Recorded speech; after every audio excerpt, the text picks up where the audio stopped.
Welcome to Stories Junction. Let's begin today's story. The faint crackle of frying eggs should have painted that Sunday morning with warmth, a cozy routine to anchor the day. But nothing about it felt right. Not the way the lights sliced through the blinds, casting sharp shadows across the kitchen counter, nor the way Lila sat at the table, scrolling her phone with a faint hum, legs tucked neatly beneath her. She looked polished, too polished for a lazy weekend at home. Dark jeans, a crisp white blouse, hair swept into a low bun, a hint of jasmine perfume lingering in the air. I gripped my coffee mug, the heat seeping into my palms, and felt my stomach knot. "Morning," she said, eyes still glued to her screen, her voice too bright, like she was auditioning for normalcy. She'd been distant for weeks, short answers, late nights, excuses that didn't quite add up. I nodded, swallowing the suspicion clawing at me. Then she said it, casual, as if she were picking a dinner menu. "I think I need a break this weekend. I'm heading out for a bit." I lower my mug, slow and deliberate. "With your cousin?" I asked, keeping my tone even. I already knew it wasn't true, but I needed her to say it. She flicked her eyes up, a smirk tugging at her lips. Not the warm smile I used to know, but something sharper. "Not exactly." I leaned back, my jaw tight. "Who then?" She slid her phone in her bag, her movements smooth, practiced. "Jasper." Silence.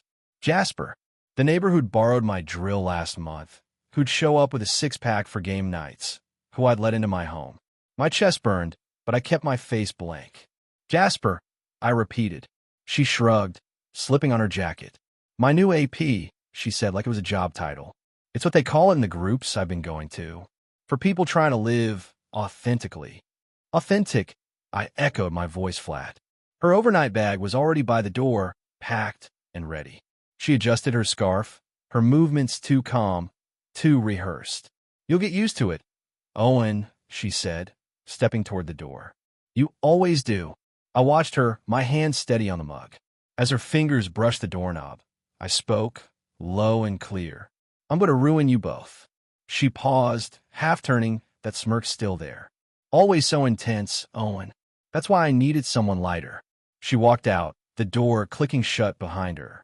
That was the last time she looked at me with confidence. What she didn't know was that I'd been collecting the kindling for weeks. It started with the small things. Texts she'd hide, tilting her phone away when I walked by. The way her laugh changed, sharper, secretive, when she was messaging someone else. The faint trace of cologne on her jacket, not mine.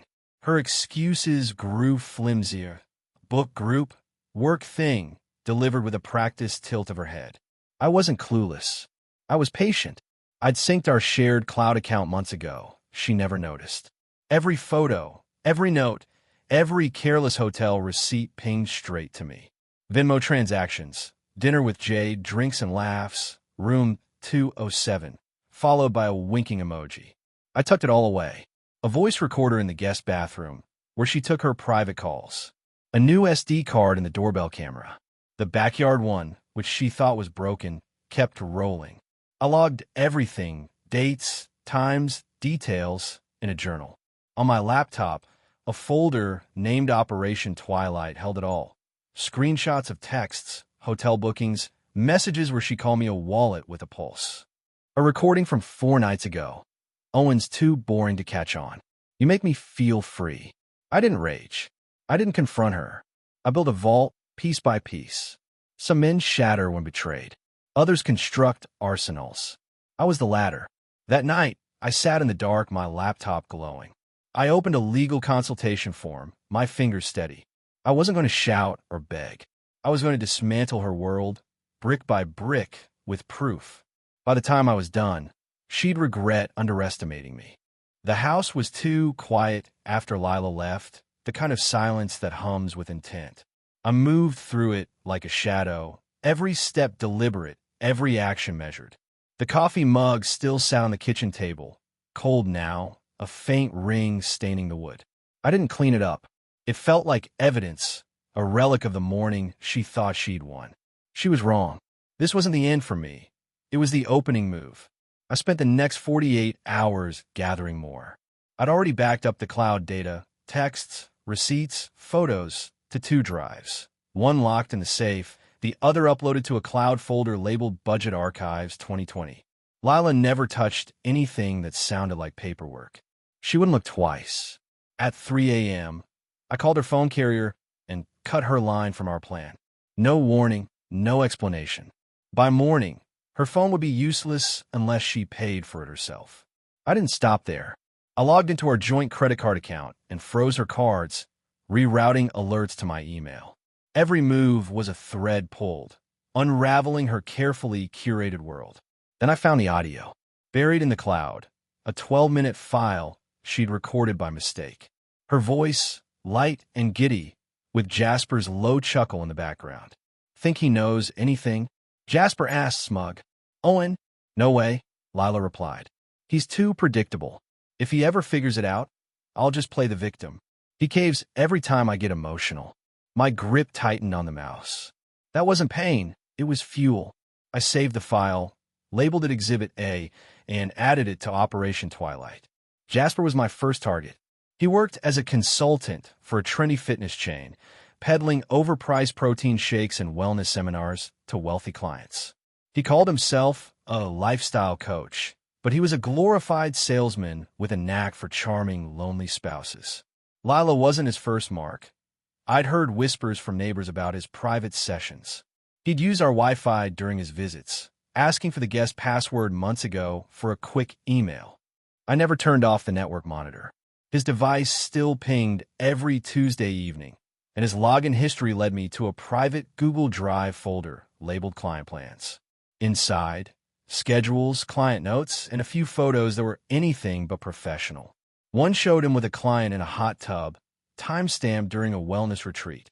Another had him shirtless in a gym, winking at the camera with a married woman I recognized from the neighborhood. No consent forms, no NDAs, just reckless arrogance. I downloaded it all. His career wouldn't survive this, but I wanted more than a professional hit. I wanted him exposed, personally and publicly. Lila was next. She'd built a pristine image, the perfect suburban wife, all PDA fundraisers, curated social media, and charity runs. But I knew the cracks. She'd used my card for her weekend getaway, claiming it was a work trip. Her employer, a private school with a strict ethics code, wouldn't take kindly to fraud. She'd also updated her emergency contact to Jasper last month, while still married to me. I pulled her credit card statements, highlighting the charges: $450 for a spa hotel, $120 for wine and dinner, $80 for lingerie she never wore at home. I drafted an anonymous email to her HR department, attaching a text from Lila to Jasper. "I'm so tired of faking at work. Can't wait to leave Owen and live for real." I included a photo from their trip, Lila in a silk robe on a balcony, glass in hand, timestamped during a supposed teacher training. I didn't send it yet. Timing was everything. I also printed the statements and mailed them to her parents. Her father, a retired attorney, valued honesty above all. Her mother, a devout community volunteer, sent us inspirational quotes weekly. The packet included a note: "Lila might want to explain this at your next dinner." No signature, just facts. By Sunday night, my phone lit up with a text from Lila's brother, Sam. "Hey, you okay? Mom's losing it, and there's some weird stuff going around at Lila's school. You safe?" I didn't reply. I was too busy planning phase 2. Dismantle, expose, reclaim. I contacted my lawyer, Claire, and sent her the evidence. "This is a gold mine," she said. "She's got nothing to stand on." I instructed her to draft divorce papers, no alimony, no shared assets. I'd keep the house, the savings, everything I'd earned. Lila would get nothing but consequences. Monday morning, I sent the email to her HR. By noon, Claire had served the papers, delivered to Lila at work during her lunch break. I repossessed the car, still in my name, and deactivated her access to our accounts. When she tried to check out of the hotel with Jasper, her card declined in front of the desk clerk. I tipped the manager to send me the footage. The grainy video showed Lila, flustered, arguing with the clerk while Jasper stood uselessly behind her, scrolling his phone. I saved that too. Lila thought she'd played me, that I'd collapse under her betrayal. She didn't know I was rewriting the game. Her lies were her undoing, and I was just warming up. The next move would hit harder, and she'd never see it coming. The days after the papers were served felt like the calm before a storm I'd engineered. Lila didn't call, didn't text, didn't even try to pick up her things from the house. The silence wasn't surrender. It was her scrambling, trying to spin a new story to salvage her image. I knew her too well. She'd always been a master at playing the victim, at twisting truths to fit her narrative. But this time, I'd left her no room to maneuver. Every lie she told was a brick in the wall I was building around her, and I was about to raise it higher. I spent Tuesday refining my plan. The Operation Twilight folder on my laptop grew heavier. More screenshots, more recordings, a spreadsheet tracking every move I'd made and everyone I planned. I wasn't just collecting evidence anymore. I was orchestrating a reckoning. Lila had underestimated me, called me predictable, a man who'd fold under tears. Jasper had laughed, thinking I was clueless. They'd both learn what happens when you mistake patience for weakness. By Wednesday, cracks started showing. Lila's brother, Sam, texted again. "She's saying you set her up, man. Mom and Dad aren't buying it, but she's freaking out. What's going on?" I didn't respond. Let her spin. The truth was already spreading. Her HR department had opened an investigation, citing potential breaches of conduct. Her access to the school systems was suspended, her office key card deactivated. A colleague of hers, someone I'd met at a faculty dinner, emailed me discreetly, "Lila's on leave. They're looking into expense reports. Is this about you?" I replied with a vague, "Just let the facts speak." No need to say more. The seeds were planted. Jasper wasn't faring much better. His fitness chain had received my anonymous tip, complete with the Google Drive files. His client sessions were now under scrutiny, and whispers about his wellness retreats were circulating online. A local blog, one that loved exposing small-town scandals, posted a vague but damning piece. Local lifestyle coach faces questions over unprofessional conduct. No names yet, but the comment section was already buzzing with guesses. I didn't need to fan the flames. The fire was catching on its own. Thursday night, I crafted the next move, a move so precise it would cut deeper than any argument. I drafted an email from Lila's account, one I still had access to through the sync cloud. The subject line was soft, inviting, an evening of truth and healing.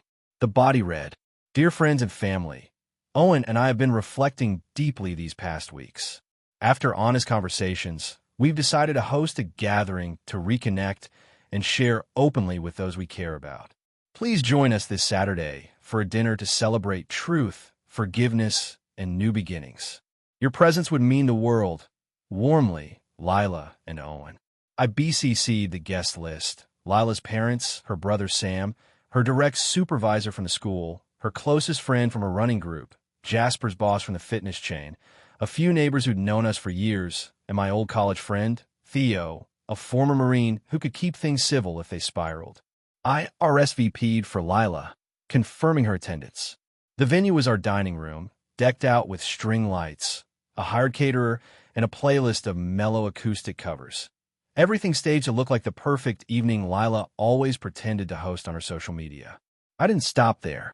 I printed invitations, hand-delivered to her parents' mailbox, with a handwritten note. Lila's excited to share her truth. Her mother, a woman who valued appearances almost as much as her faith, would insist on coming. Her father, the attorney, would show up to gauge the situation. They'd all come, expecting a heartfelt reconciliation. They'd get something else entirely. Friday, I prepped the house. I set up a projector in the dining room, linked to my laptop with a slideshow ready to go. Each slide was a piece of the puzzle. Texts, photos, receipts, audio clips, all time-stamped and undeniable. I tested the audio system, ensuring Lila's voice, "He's too predictable," would play crystal clear. I placed a small remote on the table, disguised as a coaster, to control the presentation. Theo arrived that evening, crashing on the couch. "You sure about this?" he asked, sipping a coffee. I nodded. They thought I'd break. They're about to learn I don't. Saturday came, and the house glowed with warmth. Candles flickering, the scent of rosemary and roasted lamb from the caterer's trays. At 6:58 p.m., the doorbell rang. Lila stepped inside, wearing a navy dress, makeup flawless, her smile practiced but tight. She scanned the room, her eyes narrowing as she saw her parents, her boss, her friend Mara. Then Jasper walked in a blazer and jeans, casual but cocky, like he was untouchable. Lila leaned toward me, her voice low.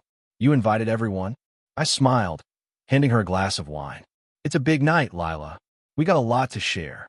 Dinner unfolded smoothly, almost too perfectly. Lila played her part, laughing at the right moments, touching my arm like we were still a team. Her parents relaxed, her mother even complimenting the decor. But I saw the tension in Lila's hands, the way she gripped her fork too tightly. She knew something was coming, but she couldn't guess what. Dessert arrived, lemon tart, coffee poured, and I stood glass in hand. "Before we wrap up," I said, my voice steady, "Lila, and I want to share something honest." Her smile froze. I picked up the remote. Click. The projector hummed to life. The first slide lit up the wall. A photo of Lila and Jasper at the spa hotel, time-stamped during her work trip. Gasps. Her mother's hand flew to her chest. Click. A text from Lila. "Owen's so dull, but you're electric." Mara's jaw dropped. Click. Audio played, Lila's voice. "If he finds out, I'll just cry. He always caves." The room erupted. Her boss stood, face red. "Lila, you said Owen was controlling." Mara shouted. "You told me he was unfaithful." Jasper lunged for the remote, but Theo stepped forward, a quiet wall of muscle. "Sit," he said. Jasper sat. Lila's eyes were wide, her lips trembling. Her father stared at her, his face unreadable. Her mother clutched her purse, silent. I clicked again. A final slide, a screenshot of Lila's email to Jasper. "I'll leave him once I secure the house." The air turned heavy, suffocating. One by one, guests stood, filing out without a word. Lila's boss muttered about an HR meeting. Her parents left last, her father's hand on her mother's arm, not looking back. I turned to Lila, my voice low. "You said I'd cave when you cried. Look around, Lila. You're the one breaking." I set the remote down and walked away, leaving her alone in the wreckage of her lies. The night wasn't over, but the stage was set. The final act was coming, and it would leave a mark no apology could erase. The morning after the dinner, the house felt like a museum of a life that no longer existed. The dining room still held the faint scent of rosemary and wax from the candles, now burned to stubs. The projector sat silent, the remote untouched on the table. I walked past the living room, where Lila's curated throw pillows still sat perfectly arranged, a mockery of the chaos I'd unleashed. Her perfume lingered in the air, faint but sharp, like a memory that refused to fade. On the entry table, I spotted Jasper's watch, left behind in his hurry to escape the night before. It felt like a trophy, proof of their unraveling. My phone buzzed at 8:17 a.m. Lila's name flashed on the screen, a string of texts flooding in. "Owen, please, you've ruined everything. I made a mistake. Can we talk?" Then, angrier, "You set me up? You're a monster." And finally, desperate, "I've lost my job, my family. I'm sorry. We can fix this." I read them, my face blank, and left them unanswered. She hadn't made a mistake.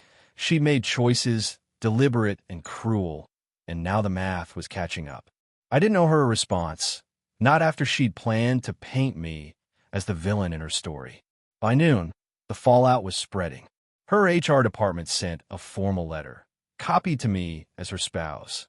Lila was terminated for violating the school's ethics code, specifically for falsifying expense reports and breaching the morality clause.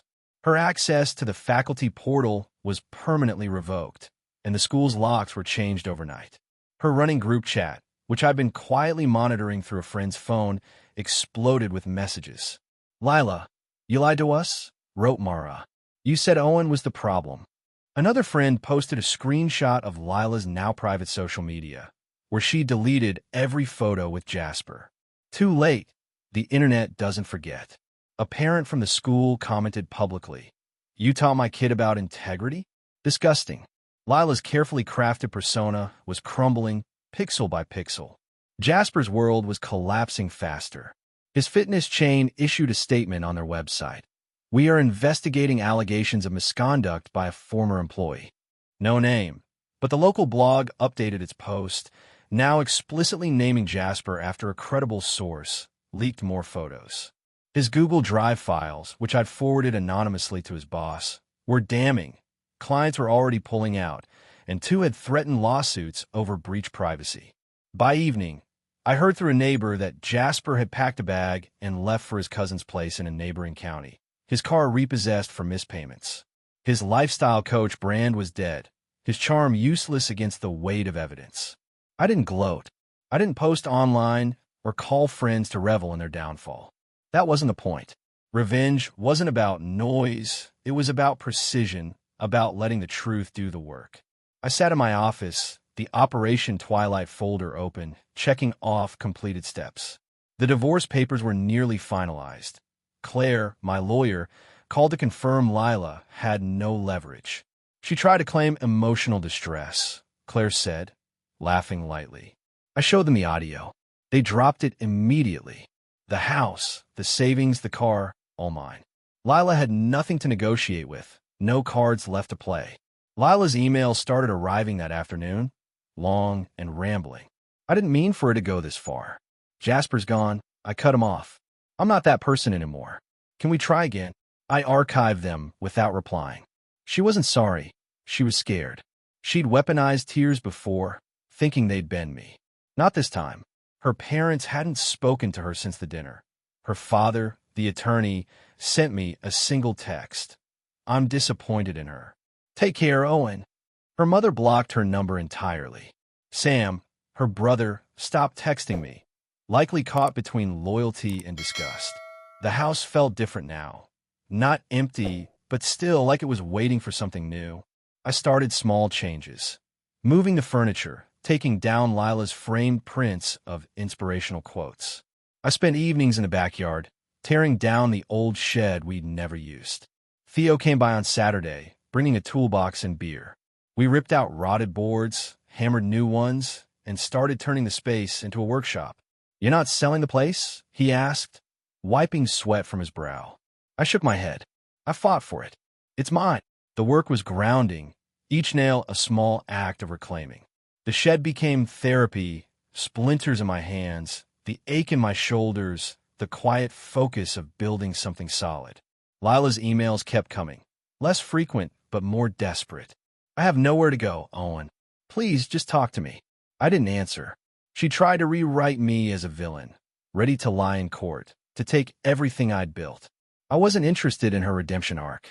By the next week, I heard Lila had moved into a cheap apartment across town, using savings from a side account I hadn't known about. She'd stopped posting online entirely, her social media a ghost town. Jasper's name vanished from local business listings, his wellness website offline. The neighborhood stopped whispering about them. They'd become a cautionary tale, a story told over coffee with knowing nods. I didn't need to say a word. Their choices spoke loud enough. But I wasn't done. The final piece was coming, a move so subtle it would linger long after the dust settled. I started drafting a letter, not to Lila or Jasper, but to myself, a reminder of what I'd survived, what I'd built from the ashes. It wasn't about closure. It was about marking the end of one chapter and the start of another. Lila thought I'd fold, that I'd crumble under her betrayal. She was wrong. I was still standing, and the next act was mine to write. The weeks following the dinner stretched into a quiet rhythm, not hollow, but deliberate, like the slow exhale after a long-held breath. The house no longer felt like a battlefield. It was mine again, reclaimed through every choice I'd made. The shed out back was nearly finished. New beams, a sturdy workbench, a skylight Theo helped me install. We'd turned it into a space for creation, not destruction. Each hammer strike felt like a stitch, mending something I hadn't realized was torn. Lila's absence was no longer a wound. It was a fact, like the weather. Her emails trickled to a stop by the third week. The last one was a single line. I know you'll never forgive me, but I'm sorry. I didn't reply. Forgiveness wasn't the point. Accountability was. She tried to rewrite our life, to cast me as the fool while she and Jasper played house. But I'd flipped the script, and the truth had done the rest. Her job was gone, her reputation in tatters. Her parents hadn't spoken to her since her father's curt text. Her social media, once a shrine to her curated perfection, was a graveyard of deleted posts. She'd moved to a small apartment on the edge of town, scraping by on whatever savings she'd hidden. I didn't check on her, didn't need to. The evidence had spoken, and the world had listened. Jasper's fall was even steeper. His fitness chain fired him quietly, citing policy violations, but the local blog kept digging. A second article dropped, detailing his retreats with married clients, complete with blurred photos from my anonymous tip. His social media accounts went dark, his phone number disconnected. A neighbor mentioned he'd been seen working odd jobs at a warehouse 2 towns over, living in his cousin's basement. His charm, once his currency, was worthless now. The whispers followed him, a shadow he couldn't outrun. I finalized the divorce that month. Claire handed me the signed papers, a clean break. No alimony, no shared assets. "You made this easy," she said, shaking her head. "Most people don't come with a dossier like yours." I kept the house, the savings, the car. Lila didn't contest it. She had no ground to stand on. The day I signed, I poured a whiskey and sat on the porch, Theo beside me. "You good?" he asked. I nodded. Better than good. The house became a project. I repainted the living room, swapped Lila's pastel decor for darker tones, earthier textures. I donated her leftover clothes, her books, her half-used candles. The space felt like mine, not a museum of what was. I started running again. Early mornings through the park, the air sharp in my lungs. I wasn't rebuilding for her or because of her. I was building for me. Then I met Nora. It wasn't cinematic, no grand moment. I was at a hardware store picking up paint rollers when she asked if I knew which brand held up best for outdoor projects. She had a streak of dirt on her cheek, worn boots, and a quick laugh that caught me off guard. We talked for an hour. Paint, then woodworking, then her family's failing diner she was trying to keep afloat. She didn't ask about my past, and I didn't offer it. But one day, over coffee at her diner, she noticed a callus on my hand from the shed work. "That's a builder's mark," she said, grinning. "What are you making?" I smiled. "Something new." We took it slow, no rush, no pressure. Nora was steady, real, the kind of person who showed up at the toolbox when she said she would. She didn't fill a void. She added something I hadn't known I needed. We'd sit in the shed some evenings, sanding boards or sketching plans for a new table, talking about nothing and everything. She never asked about Lila, but I told her bits and pieces one night, enough to sketch the outline. She listened, then said, "Sounds like you didn't just survive her. You outsmarted her." I didn't argue. Months later, I saw Lila at a gas station. She was alone, pumping gas into a beat-up sedan, her hair pulled back, no makeup, her usual confidence replaced by a cautious slump. She saw me with Nora, who was laughing at something I'd said, her hand brushing mine as we walked to my car. Lila froze, her eyes locking on us. I nodded once, not out of warmth, but acknowledgement. She didn't smile, didn't wave. Her gaze flickered, glassy, before she turned away, focusing on the pump. That was it. No words, no scene. Just the quiet end of a story she'd tried to control. Theo asked me later if I felt closure. I shook my head. Closure's overrated. I didn't need her to apologize or beg. I needed to know I could rebuild. And I had. The shed was done, a space of my own making. The house was mine, not just on paper, but in every corner I'd reshaped. Nora and I were planning a trip to restore an old cabin her dad owned, a project we'd tackle together. Life wasn't perfect, but it was honest, earned. Lila once said I'd cave when she cried, that I was predictable, a man who'd bend under pressure. She was wrong. I didn't bend, didn't break. I built. And as I walked away from that gas station, Nora's laughter in my ear, I carried something she'd never take. Peace, the kind you forge with your own hands, the kind no lie could ever touch.